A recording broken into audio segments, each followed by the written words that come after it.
Hi YouTube, I received yet another clone phone from China today. This baby is called the Sophone 4GS.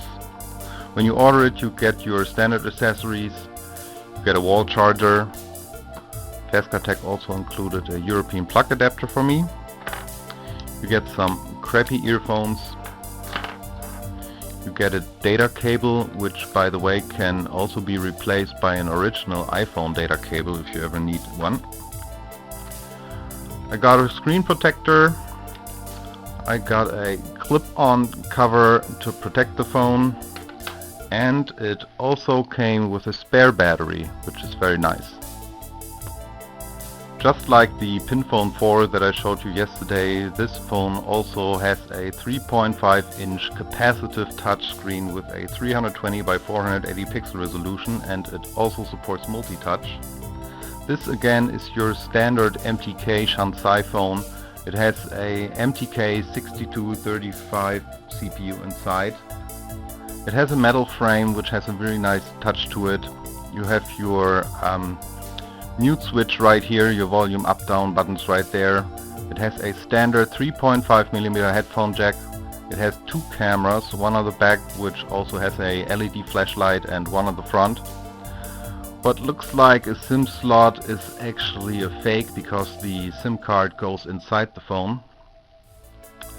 This phone is a dual band only, so it only supports GSM 900 and 1800.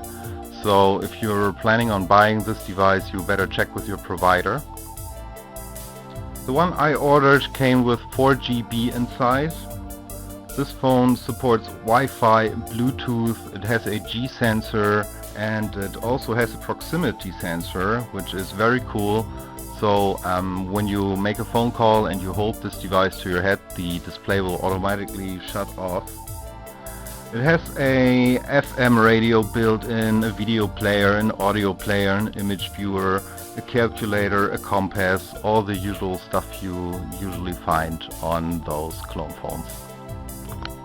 This phone has some pros and some cons. What I really like about this phone is the build quality. It is really solid and very well built. Also, I just love the fact that you can easily open it up and replace the battery, and that's where your SIM card goes. That's a big plus. The audio quality of the built-in speaker is very good on this phone. Definitely one of the best audio qualities I've ever heard on any of those phones. The user interface is one of the best I've ever seen. It looks so authentic, it's unbelievable. But there are also some downsides of this phone, and that's the firmware. The firmware is actually a little buggy.